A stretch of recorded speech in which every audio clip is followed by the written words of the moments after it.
지금 이 시각 여러분들이 주목하는 뉴스 만나보겠습니다. 신용카드 현금 서비스나 카드로는 서민들의 급전창구죠.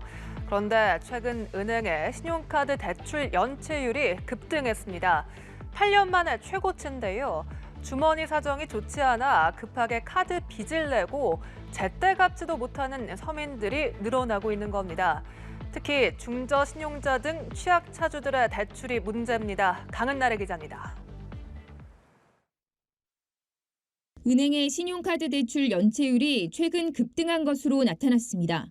한국은행 경제통계 시스템을 보면 시중은행과 지방은행을 포함한 일반은행의 신용카드 대출금 연체율은 지난 8월 말 2.9%입니다. 작년 9월 1.8%까지 하락한 일반은행 신용카드 대출금 연체율은 올해 1월 2.2%로 오른 후 등락을 거듭하면서 하반기에는 3%에 육박하는 수준까지 올랐습니다. 카드 대출은 빚을 여러 군데서 낸 다중채무자나 급전이 필요한 취약차주가 주로 이용한다는 점을 고려하면 최근 높은 금리에 이자 부담이 커지면서 서민의 대출 상환 능력이 급격히 떨어진 것으로 해석됩니다. 실제로 지난 8월 말 기준 일반은행 가계대출 연체율은 0.4%로 4년 만에, 기업대출 연체율도 0.5%로 3년 3개월 만에 가장 높았으나 카드 대출 연체율보다는 낮았습니다. 이렇게 신용카드 대출 연체율이 늘어나는 상황에서 중저 신용자 차주들의 대출 문턱이 더욱 높아질 수 있어 더 문제입니다. 돌려막기식으로 원리금 상환을 해왔는데 연체가 가속화될 가능성이 있습니다. 금융기관들도 재무 건전성이 악화돼서 우량차주 위주로만 대출을 하게 되면 결국은 저신용차주들은 사금융 업체로 이렇게 내몰리는 부작용도 고금리 추세가 오래 지속하면서 취약차주 연체율 관리가 시급한 과제로 떠올랐습니다. 연합뉴스TV 강은나래입니다. 박민 신임 KBS 사장이 취임 이튿날인 오늘 대국민 기자회견을 열었습니다. 전 사장 시절 불공정 편파 보도 사례를 언급하며 국민에게 사과하고 KBS의 혁신 계획을 밝혔는데요. 언론노조 KBS 본부는 사전 논의 없는 편성 삭제와 앵커 교체는 편성 규약과 단체 협약 위반이라며 강하게 반발했습니다. 오주연 기자입니다. 박민 신임 KBS 사장이 서울 여의도 KBS 아트홀에서 기자회견을 열고 KBS가 전 사장 시절 불공정 편파 보도로 공정성을 훼손하고 시청자들의 신뢰를 잃었다며 사과했습니다. 공영방송으로서 핵심 가치인 공정성을 훼손해 국민의 신뢰를 잃어버린 상황에 깊은 유감을 표하며 국민 여러분께 정중히 사과드립니다. 박 사장은 KBS 9시 뉴스가 이른바 검언유착 사건 오보를 낸 것과 지난 2021년 서울시장 선거를 앞두고 오세훈 시장의 생태탕 의혹을 집중 보도한 것 등을 불공정 보도 사례로 꼽았습니다. 전날 KBS가 주요 뉴스 앵커를 전면 교체하고 1라디오 주진우 라이브의 진행자 주진우 씨의 하차를 통보한 가운데 박 사장은 불공정 보도를 한 관계자를 엄중 징계하겠다고 경고했습니다. TV나 라디오 시사 프로그램에서도 일부 진행자가 일방적으로 한쪽 진영의 편을 들거나 패널 선정이 편향된 경우가 적지 않았습니다. 불공정 편파 보도로 사회적 물의를 일으킨 해당 기자나 PD는 즉각 업무에서 배제하고 최대한 엄정하게 징계하겠습니다. 박 사장은 TV 수신료 분리징수 시행으로 KBS가 올해 800억 원의 적자를 기록할 것으로 예상된다며 사장과 임원진의 임금 30%를 삭감하는 한편 구조조정도 적극 검토하겠다고 말했습니다. 이어 공영방송의 주인인 국민의 회초리를 맞을 각오가 돼 있다며 머리 숙여 사과했습니다. 한편 언론노조 KBS 본부는 사측이 제작진과 논의 없이 주진우 라이브 편성을 삭제하고 방송 하루 전에 앵커에게 하차를 통보하는 등 편성 규약과 단체 협약 위반 행위가 잇따르고 있다고 반발했습니다. 또 이는 방송 편성의 자유와 독립을 보장하고 누구든 방송 편성에 관해 규제나 간섭을 할 수 없다고 명시한 방송법에 위배된다면서 박민 사장 체제와 보직자들에게 법적 책임을 물을 것이라고 예고했습니다. 연합뉴스TV 오주연입니다. 이른바 킬러 문항이 배제된 뒤 치러지는 첫 수능이 이틀 앞으로 다가왔습니다. 공교육 교육 과정에서 다루지 않은 분야나 문제풀이 기술만 집중적으로 익힌 학생들에게 유리한 문제는 수능에 출제할 수 없게 한 건데요. 까다로운 문항들이 빠지면서 변별력에 문제가 생기는 것 아니냐는 지적은 꾸준히 나왔습니다. 이번 수능의 출제 경향 전망을 안채린 기자가 전해드립니다. 소위 킬러 문항은 학생과 학부모의 눈높이에서 핀셋으로 철저히 제거하겠습니다. 교육부가 킬러 문항 배제 방침을 밝힌 뒤 치러지는 첫 수능이 코앞으로 다가왔습니다.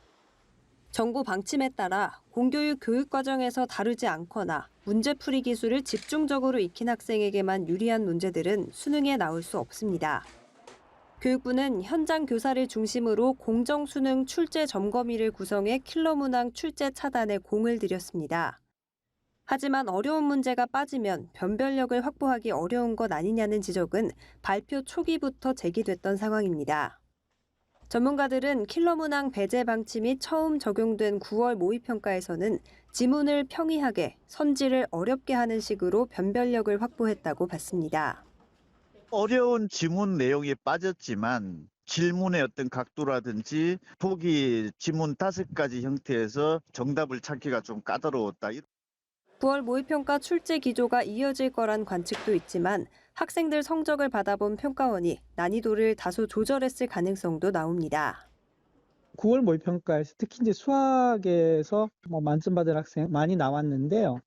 그런 부분들을 좀 염두에 두고 실제로는 전반적인 난이도는 좀 더 어렵게 가져가지 않을까.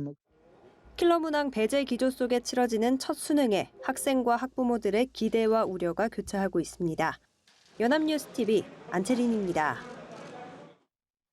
노숙자나 신용불량자 명의로 유령법인을 만들고 이 법인 통장 계좌를 개설한 뒤 이를 범죄 조직에 넘긴 대포통장 조직이 경찰에 붙잡혔습니다. 이들이 만든 법인 계좌를 거친 입출 금액은 무려 1조 8천억 원으로 지금까지 확인된 피해액만 68억 원에 달합니다. 경찰은 이들에게 전자금융거래법 위반 외에 이례적으로 범죄단체 조직 혐의를 적용했습니다. 보도에 강창구 기자입니다. 경찰이 가정집에 들어가 한 남성을 체포합니다.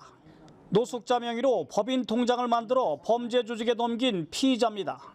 이 남성이 속한 대포통장 조직은 주거가 확실치 않은 노숙자나 신용불량자에게 접근해 100만 원에서 200만 원을 주고 인감증명서 등 관련 서류를 넘겨받았습니다. 이어 유령법인 38개를 만들고 법인 통장 계좌 125개를 개설한 뒤 월 80에서 200만 원을 받는 조건으로 불법 도박 사이트나 전화금융 사기 등 범죄 조직에 넘겼습니다. 경찰 조사 결과 이들이 개설한 계좌를 통해 입출금된 돈은 무려 1조 8,200억 원. 해당 계좌를 통해 발생한 전화금융 사기 피해자는 101명에 피해액은 68억 원에 달합니다. 경찰은 총책 A씨 등 32명에 대해 전자금융거래법 위반 외에도 이례적으로 범죄단체 조직 혐의를 적용했습니다. 그 행동 강령을 만들어서 아예 운영을 했습니다. 행동 강령으로는 신규 조직원 가입이 면접을 보고 조직원들의 성명을 알지 못하게 하도록 가명을 썼고요. 그다음에 조직 간의 대포폰으로만 연락하고.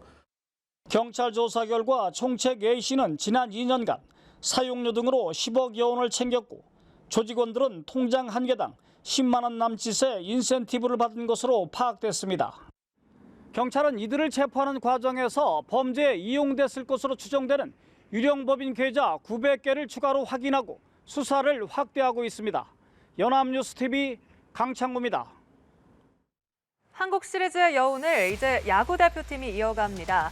항저우 아시안게임 금메달 주역들이 한국, 일본, 대만, 호주 4개국이 참가하는 아시아 프로야구 챔피언십 APBC에 출격하는데요. 야구 대표팀은 오늘 결전지인 일본으로 향했습니다. 대표팀은 일본과 우승을 다툴 전망입니다. 김장현 기자입니다. 항저우 아시안게임 금메달 주역들이 한국, 일본, 대만, 호주 4개국이 참가하는 아시아 프로야구 챔피언십 APBC 대회에 출격합니다.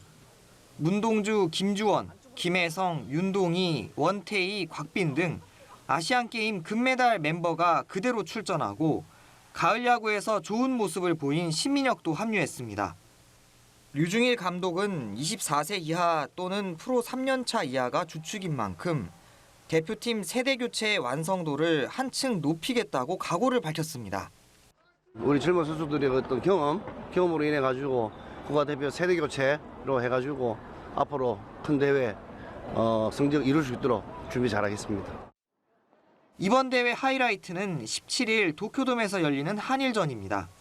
올해 초 열린 월드 베이스볼 클래식에서 대표팀은 도쿄돔에서 일본의 충격의 9점차 패배를 당했습니다. 서륙을 벼르고 있는 대표팀에게 일본은 만만한 상대가 아니지만 선수들은 아시안게임 4연패의 기세를 이어가겠다는 각오입니다. 길게 합숙을 했기 때문에 그래도 좀 더 팀플레이를 할 수 있는 기간이었고 항저우에서 좋은 자신감 얻었기 때문에 또 자만하지 않고 이번에도 좋은 성적 거둘 수 있도록 잘하고 오겠습니다. 직전 대회 결승에서 일본에 무릎을 꿇었던 한국은 올해 역시 결승에서 일본을 만날 것으로 내다보고 있습니다. 한신 타이거즈를 38년 만에 일본 시리즈 우승으로 이끈 모리시타 쇼타가 경계 대상 1호입니다. 저는 머리 안 바르니까 최대한 제구력으로 해서 변화구 위주로 투수하면 좋은 결과 있지 않을까 생각하고 있습니다.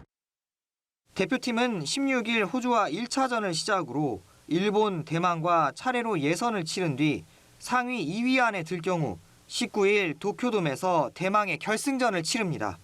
연합뉴스TV 김장현입니다.